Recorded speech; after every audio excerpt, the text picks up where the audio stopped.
সখী ভাবনা কাহারে বলে, সখী যাতনা কাহারে বলে।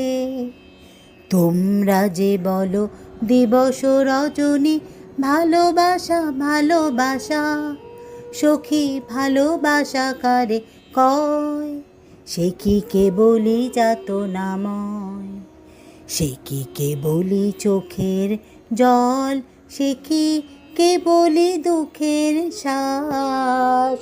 লোকে তবে করে কি সুখের তরে, এমন দুঃখের আশ। রাধে রাধে। নমস্কার নমস্কার নমস্কার বন্ধুরা, কেমন আছেন সকলে? আশা করি সবাই ভালো আছেন, সুস্থ আছেন আমাদের পরম প্রিয় সখা শ্রীকৃষ্ণের কৃপায়।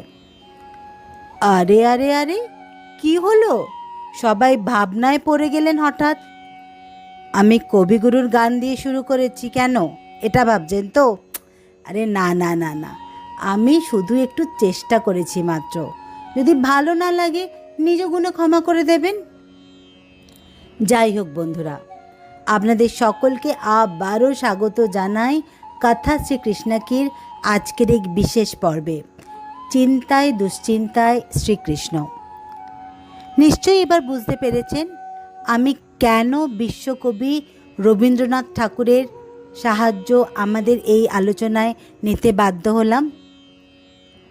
বন্ধুরা, আজকের এই দুনিয়ায় আমরা সবাই এক অসম লড়াইয়ের যোদ্ধা, কিন্তু এই যুদ্ধটা বাইরের কারোর সঙ্গে নয়। এই লড়াইটা নিজের ভেতরের সঙ্গে, নিজের ভাবনার সঙ্গে।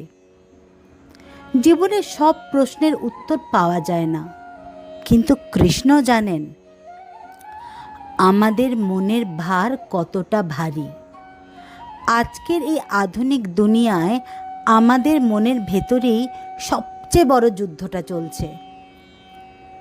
চোখের সামনে হাসি আর ভেতরে শুধুই চাপ, স্ট্রেস, চিন্তা, ভয় আর একাকিত্ব।